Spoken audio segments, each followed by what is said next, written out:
আসসালামু আলাইকুম আমার প্রিয় আপু ভাইয়েরা আঙ্কেল আন্টিরা ছোট ছোট সোনামণিরা যারা দেশ থেকে দেশের বাইরে থেকে আমার ভিডিও দেখেন আশা করি আল্লাহর রহমতে আপনারা সবাই ভালো আছেন এবং নিরাপদে আছেন। আমরাও আলহামদুলিল্লাহ ভালো আছি।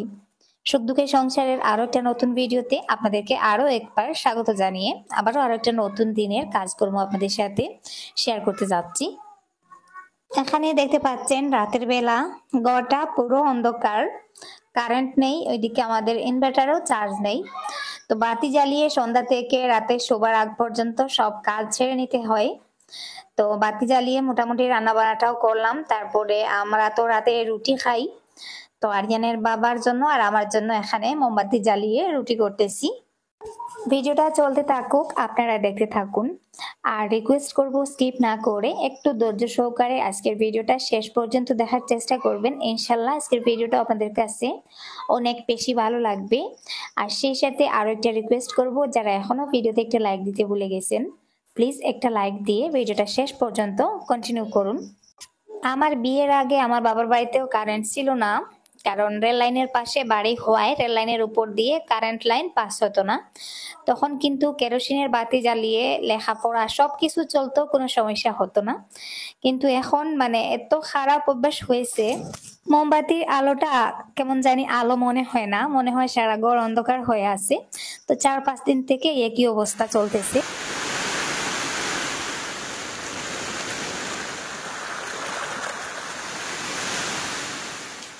দেখতে পাচ্ছেন অজোরে বৃষ্টি চলতেছে, আর কারেন্ট না থাকার কারণে মোটরটাও কয়েকদিন থেকে অকেজো হয়ে আছে, মোটরটা কোনো কাজে আসতেছে না।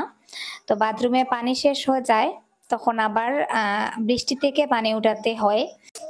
এখানে আমি বাইরে দুটো ড্রাম রেখে দিয়েছি, ওইগুলোতে বৃষ্টির পানি জমা হয়, আর পরে এখান থেকে কলসি দিয়ে পানি নিয়ে আর কি বাথরুমে পানি রাখা হয়। তো এভাবেই করে চলতেছে। আর এই বৃষ্টির মধ্যে আবার কলটাও খারাপ হয়ে গেছে, জানি না কেন কলটা চাপ দিলে পানি ওঠে না। তো সমস্যা সমস্যা মানে একটার পেছনে আরেকটা সমস্যা তো লেগেই আছে।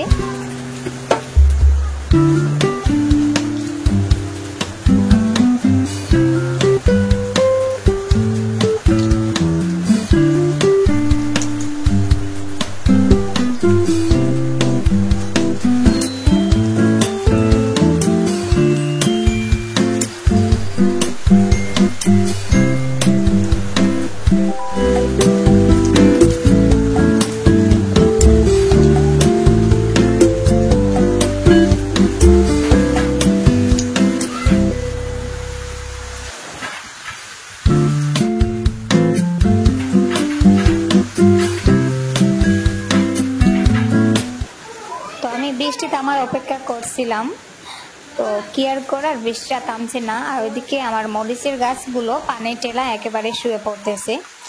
তো ভাবলাম একটা বাঁশের কঞ্চি শক্ত করে গাছটার গোড়ায় পুঁতে দিয়ে গাছটা বেঁধে দেব, যাতে বাতাসের সাথে সাথে গাছটা হেলে না যায়। তো চেষ্টা করছিলাম বড় গাছটাতে একটা বাঁশের কঞ্চি পুঁতে দেওয়ার জন্য, কিন্তু নিচের মাটিগুলো এত শক্ত কোনোভাবেই আর কি আর বাঁশটা ওই জায়গায় পুঁততে পারতেছি না। তো ভাবলাম ওটাতে না হয় পরে দেব, এখন ছোটো গাছটাতে দিয়ে দিই। ছোটো গাছটা বৃষ্টির পানিতে একেবারে এই যে দেখুন বাঁকা হয়ে গেছে।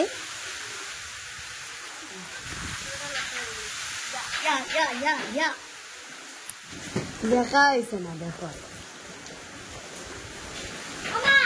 ফুল গাছে করে ঘুরে দেখা যায়। এখানে উঠোনের মধ্যে আলাদা একটা বালতি দেওয়া হয়েছে, যাতে বৃষ্টির পানিটা সরাসরি বালতিতে পড়ে। ওটা আসলে ইনভার্টারের ব্যাটারিতে ডিস্টিল ওয়াটারের পরিবর্তে আর কি ব্যবহার করা যায়, যাতে পানিটা মাটি পর্যন্ত না ছুঁইতে পারে। তো এদিকে আবার আরো একজন এই যে দেখুন ছাতা নিয়ে বেরিয়ে গেছেন বৃষ্টিতে।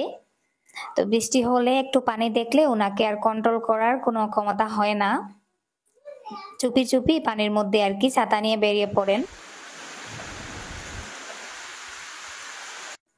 এদিকে এই যে দেখুন রাস্তার উপরে একটা বাস একেবারে লম্বা হয়ে শুয়ে আছে, রাস্তাটাও ঘিরে ফেলেছে, এদিকে আর যাওয়া আসা করা যাবে না।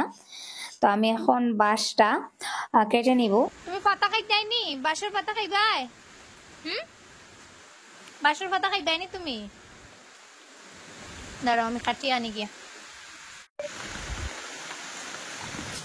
বাঁশটা আর একটু সময় পরে কাটলেও হতো, কিন্তু আমার ছাগলটার জন্য খুব কষ্ট লাগতেছে। এই যে দেখুন, পাতা খাওয়ার জন্য সে দৌড়ে রাস্তায় গেল, কিন্তু বৃষ্টির কারণে আবার দৌড়ে চলে এসেছে বারান্দায়। তো বৃষ্টির মধ্যেই আমি গাছটা কেটে নিচ্ছি, কারণ বৃষ্টিটা তো আর কোনোভাবেই থামছে না। বৃষ্টি থামার অপেক্ষা করতে গেলে ছাগলটা সারাদিন বাসায় না খেয়ে থাকবে। ওই জন্য ভাবলাম বাঁশটা কেটে বাঁশের আগাটা ছাগলটাকে দিয়ে দিই। তো বারান্দায় যেহেতু বৃষ্টি পড়বে না, বারান্দায় দাঁড়িয়ে দাঁড়িয়ে সারাদিন সে একটু একটু করে বাঁশের কচি পাতাগুলো খেতে পারবে।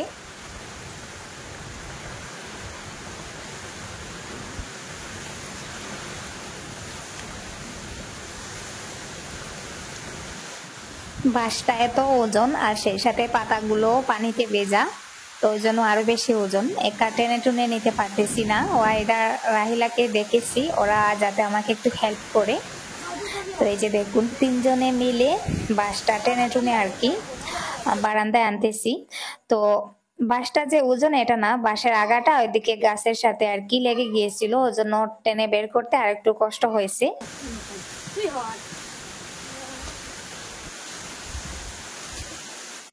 ছাগলটার কতটা বুক লেগেছে আসলে। গরু হলেও বৃষ্টির মধ্যে ঘাস খেতে পারে, কিন্তু ছাগল আবার পানি ভয় পায়। একটু বৃষ্টি হলে ওরা দৌড়ে বাসায় চলে আসে।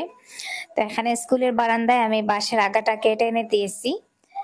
ওখানে সে সারাদিন একটু একটু করে বাঁশের পাতা খেতে পারবে, আর মাঝে মধ্যে আমি গড়ের একটু একটু খাবার দেব। বাসায় কাঁঠাল গাছ থাকলে কাঁঠালের পাতাও দিতে পারতাম, কিন্তু আমাদের বাসায় বড় কাঁঠাল গাছ নাই, যেগুলো আছে সেগুলো ছোট ছোট।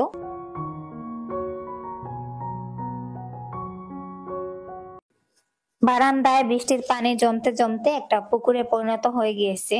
বারান্দার ওই পাশটা একটু নিচু, ওই জন্য ওই জায়গায় অনেকটা পানি জমে বসে থাকে। তো পানিটা বের হওয়ারও কোনো রাস্তা নেই, তাই ভাবলাম বারান্দাটাকে সুন্দর করে মুছে একেবারে পরিষ্কার করে নেই, আর পানিটাও বের করে ফেলা হয়ে যাবে। তো পানিটা কিভাবে বার করব সেটা ভাবছিলাম।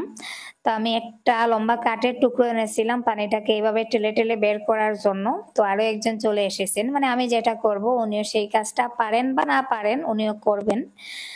তো রাহিলাকে নিয়ে এসেছি, ও কিছুটা পানি বের করেছে, আর যেটা রয়েছে সেটা আমি আস্তে আস্তে বের করে নিব। তো ওখানে বেশি পানি জমা হয়ে থাকে, ওই গড়ে ঢুকতে গেলে দেখা যায় একটু সমস্যা হয়। তো এভাবে টেলে টেলে সবটা পানি বের করে নিলাম, আর এখন সুন্দর করে বারান্দাটাকে আর কি পানি দিয়ে একটু ধুয়ে নিব। রাহিলার সব কটা বাড়িতে পরা ড্রেস ভিজিয়ে নিয়েছে, মানে কিছুক্ষণ পর পর বৃষ্টিতে ভিজে। তো ড্রেসগুলো সব কটা ভিজা। তো আমি মেশিনে দিয়েছিলাম শুকোতে, হালকা একটু কারেন্ট এসেছিল। তো এখন লম্বা একটা ড্রেস বের করে পরেছে। ওটা আসলে আমার একটা 3 পিসের উপরের দিকটা ছিল, তো ওটা পরেছে। আমি বললাম আলমারি থেকে একটা বের করে পরে নাও, ও আসলে নতুনটা পরবে না। তো বলছে সেই আবার ভিজবে, তাহলে এটাই পরে নেই, পরে একেবারে না হয় গোসল করে ড্রেস চেঞ্জ করব।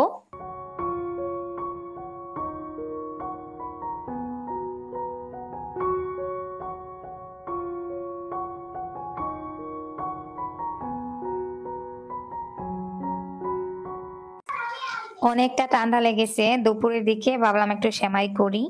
তো সেমাইটা আমার ইচ্ছা করতেছি না, আরিয়ান সকালবেলা বলেছিল সেমাই করার জন্য, কিন্তু আমি কর্ম করব বলে ওকে পরে ওটস দিয়ে দিয়েছিলাম। তো দুপুরে ভাবলাম একটু গরম গরম সেমাই করি। দুধটা আগে থেকেই বসিয়ে দিয়েছিলাম তেজপাতা আর এলাচ দিয়ে। এখন একটু ড্রাই ফ্রুটস দিয়ে দিচ্ছি, মানে এখানে কিশমিশ দিলাম, আর শেষের দিকে একটু কি বলি চেরি ফল দেব। তো দুধটা মোটামুটি একটু ঘন হয়ে গেছে, আর এদিকে আমি সেমাইটা আলাদা করে একটু ঘি দিয়ে ভেজে নিচ্ছি। তো অনেকেই এই সেমাইটা দেখে কমেন্টস করেন যে এটা আবার কি ধরনের সেমাই, এত মোটা মোটা কেন। তো আমাদের নর্মাল দোকানের সেমাইগুলো কিন্তু এত মোটা মোটা হয় না, ছোট ছোট হয়। ওগুলো আমি শপিং মল থেকে কিনে এনেছিলাম। তো আমার কাছে এই সেমাইটা বেশ ভালোই লাগে। আর অল্প পরিমাণে এই সেমাই রান্না করলে দেখা যায় অনেকটা হয়ে যায়।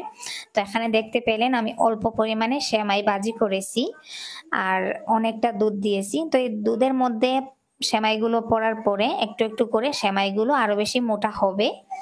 আর যেহেতু ওটা আমি ঘি দিয়ে ভেজেছি তাই ফ্লেভারটাও খুব সুন্দর বের হয়। তো এখানে শেষের দিকে আমি কিছু চেরি ফল অ্যাড করতেছি।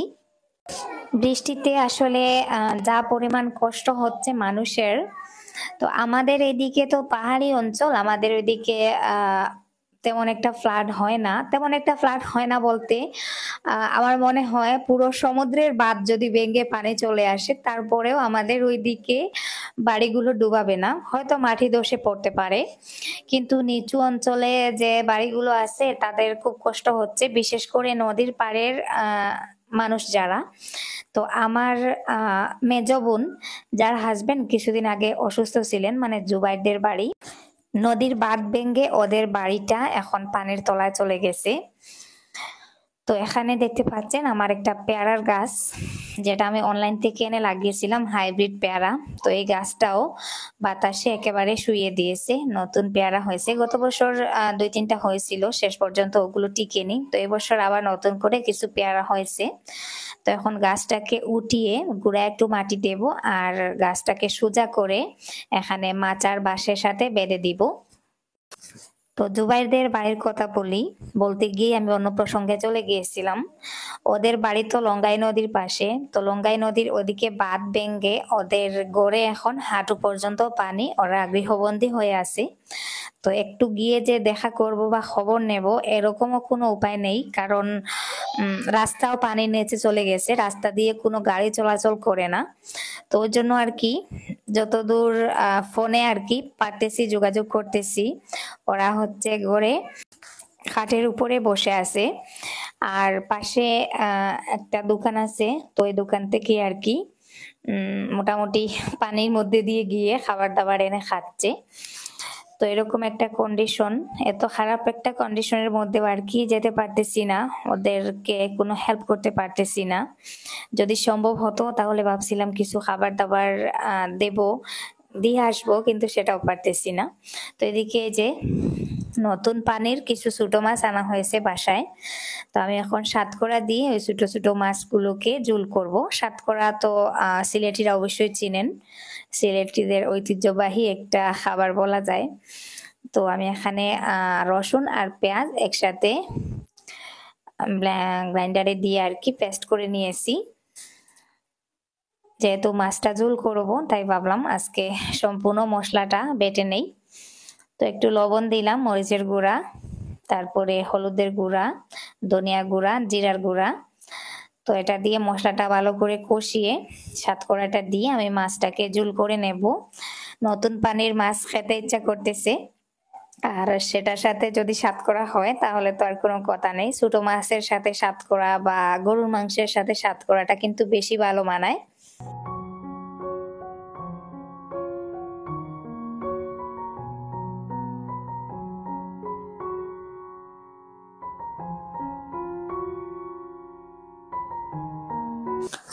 মাছটা সেদ্ধ হয়ে গেছে, এখন আমি সর্বশেষ ঝোলটা অ্যাড করে নিলাম আর একটু সময় জাল করে নামিয়ে নিব।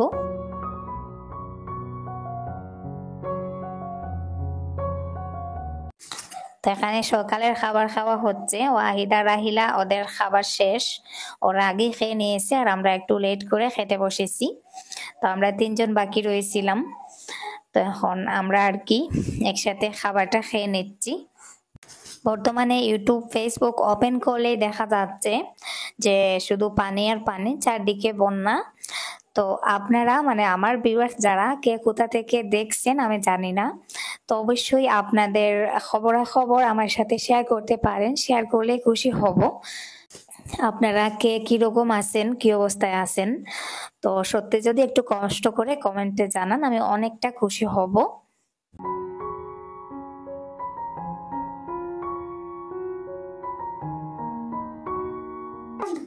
বৃষ্টিটা প্রায় 12টার দিকে থেমে গেছে, এখন বাজে মনে হয় 1টা বা 1:30 হবে। তো আমি একটু গার্ডেনের দিকে এসেছি, মাটিগুলো মোটামুটি একটু জোর জোরে হয়েছে। তো এখানে আমি কিছুদিন আগে যে মরিচের গাছে একটু ডিটারজেন্ট পাউডার আর হলুদের গুঁড়া দিয়ে স্প্রে করেছিলাম, ওই গাছটা আজকে আপনাদেরকে দেখাচ্ছি। তো তো সত্যি গাছটা একটু চেঞ্জ হয়েছে, দেখতে পাচ্ছেন পাতাগুলো অনেকটা চেঞ্জ হয়েছে, কুকড়ানো পাতাগুলো সব ঝরে পড়ে গেছে আর নতুন করে আর কি এই যে আরো কিছু সুন্দর সুন্দর পাতা গজাচ্ছে। তো প্রথম দিকে পাতাগুলো জোড়া দেখে আমি একটু ভয় পেয়ে গিয়েছিলাম। তো এখন মোটামুটি গাছটার অবস্থাটা একটু ভালো। তো এখানে কিছু ছোট ছোট মরিচও আছে, এই যে দেখুন, এই একটা, এই আরো একটা। এই মরিচগুলো কিন্তু অনেকটা ভালো জাতের ছোট ছোট মরিচ এবং জালটা আর ফ্লেভারটা কিন্তু দারুণ হয়। তো এখানে এখন 5-7টা মরিচ আছে। তো সেই সাথে পাশে আরো একটা মরিচের গাছ। তো ওই গাছটাতেও একটা বাঁশ বেঁধে দিব, যাতে আবারও যদি জোরে বাতাস আসে তাহলে গাছটার কোনো ক্ষতি না হয়।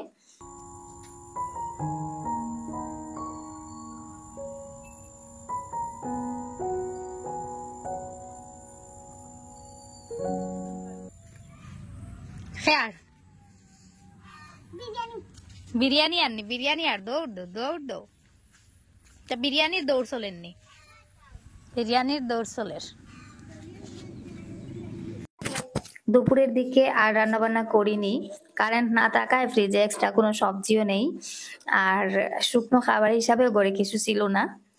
তো দোকানপাটও বন্ধ ছিল, সকালের দিকে বন্ধ ছিল, দুপুরের দিকে গিয়ে আর খোলা পাওয়া যায়নি। তো জুবাইর গিয়েছিল কিছু বিরিয়ানি আনার জন্য। তো এই যে দেখুন বিরিয়ানি নিয়ে চলে এসেছে, আর আরিয়ান তো আবার বিরিয়ানি পাগল, ও বিরিয়ানি দেখলে নিজেকে আর কন্ট্রোল করতে পারে না। তো এখানে কিছু চিকেন বিরিয়ানি আনা হয়েছে, আমি চিকেন বিরিয়ানির একটু খাবো, আর আরিয়ানের বাবা আর জুবাইরের জন্য আর কি যে বিফ বিরিয়ানি আনা হয়েছে, আর বাকিদের জন্য চিকেন বিরিয়ানি। তো দুপুরের খাবার দাবার হচ্ছে এগুলো। তো যাই হোক, এখন খাবারটা খেয়ে নেই। বিকালের দিকে আমার সেজ বোন আর ওর হাজবেন্ড আমাদের বাসায় এসেছিলেন। আমাদের বাসায় বলতে ওরা বাজার থেকে চাল তারপরে গ্যাস সিলিন্ডার ভরে আর কি নেওয়ার জন্য এসেছিলেন গাড়ি নিয়ে। তো যাওয়ার পথে যেহেতু গাড়িটা খালি, তো আরিয়ানের বাবা বললেন যাই গিয়ে পানি কতটা কি হয়েছে একটু দেখে আসি। তো যাই হোক, ওখান থেকে এই যে আস্তে আস্তে রওনা দিয়ে দিয়েছি, আর এই যে তাদের বাড়ির সামনেও চলে এসেছি। তো তাদের বাড়ির পুকুর পর্যন্ত গতকাল পানি ছিল, এই যে হাসিনা যে রাস্তা দিয়ে যাচ্ছে অতটুকু পর্যন্ত গতকালকে পানি ছিল, কিন্তু আজকে পানিটা একটু নেমে গেছে, তবে কাদাটা রয়ে গিয়েছে। তো এই যে দেখুন অবস্থাটা। তো কতটা কি পানি হয়েছে সেটা দেখার জন্যই আর কি বেরিয়েছি, এসেছি। আমাদের ওইদিকে তো পানি নেই, আর আশেপাশের সবার তো খবরাখবর একটু রাখার প্রয়োজন। তো এদিকে দেখতে পাচ্ছেন ওদের পুকুর থেকেও আর কি মাছ মনে হয় বেরিয়ে গেছে, যদিও বা এই পুকুরে তেমন একটা মাছ ছিল না, হয়তো টুকটাক মাছ ছিল। তো পানির অবস্থা খারাপ। তো ওদের বাড়িও যেহেতু একটু উঁচু জায়গায়, ওখানে পানি উঠে না, কিন্তু রাস্তাঘাট সবকিছু পানির নিচে চলে যায়।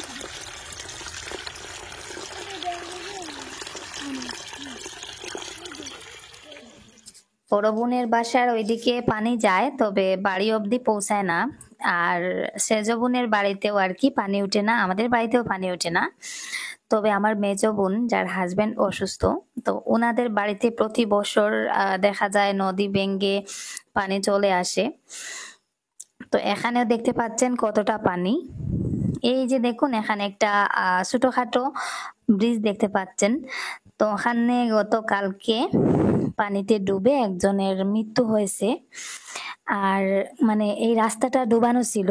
তো আজকে মোটামুটি আর কি রাস্তা পানির উপরে রাস্তাটা উঠেছে।